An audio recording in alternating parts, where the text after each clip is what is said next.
तर एका मोबाईल ॲपमुळे इलेक्ट्रिक ऑटो रिक्षा बंद पडू शकते का, जाणून घेऊयात. नमस्कार मंडळी, स्वागत आहे तुमचं पुन्हा एकदा एका नवीन ब्लॉगमध्ये.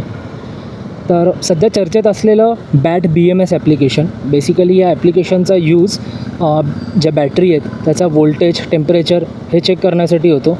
पण आपल्या इथे काही असे नग आहेत त्या ॲप्लिकेशनचा मिसयूज करत आहेत. जर तुम्ही बघाल की नॉर्थ साईडला म्हणजे दिल्लीसारख्या शहरांमध्ये इलेक्ट्रिक ऑटो जास्त यूज केल्या जातात, बरोबर. आणि तिकडे ॲक्च्युली ह्या ॲप्लिकेशनचा मिसयूज केला जातो आहे. तो कसा, तर काही अशा इलेक्ट्रिक ऑटो आहेत ज्याची बॅटरीची सिक्युरिटी वीक आहे.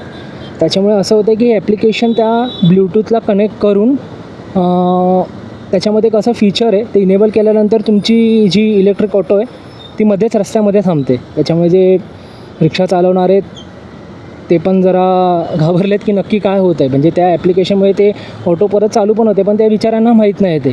पण ते काही जण हे करत आहेत, कशाला एखाद्याच्या गरीबाच्या पोटावरती पाय देत आहे तुम्ही. आणि गव्हर्नमेंटला पण रिक्वेस्ट आहे की हे ॲप्लिकेशन बॅन करावं जितकं होईल तितक्या लवकरात लवकर, कारण त्याचा मिसयूज होतो आहे. कारण तुम्ही बघाल की टेक्नॉलॉजी तर पटकन वाढते आहे, पण त्याचा मिसयूज करणारे पण आपल्या इथे खूप आहेत, बरोबर. तर आय होप ह्याच्यावरती लवकरात लवकर ॲक्शन घेतली जाईल. म्हणजे हे असे जे ॲप्लिकेशन्स आहेत ते बॅन केले जातील.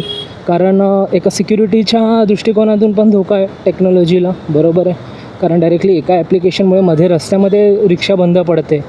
तर समजा ती अशी रिक्षा असेल, चालू रिक्षा मध्येच बंद पडली आणि पाठून येऊन कोण स्पीडमध्ये असेल तर केवढा मोठा ॲक्सिडेंट होऊ शकतो. तर टेक्नॉलॉजीचा बरोबर पद्धतीने वापर केला पाहिजे असंच मला वाटतं. तर धन्यवाद मंडळी, भेटूयात पुढच्या ब्लॉगमध्ये.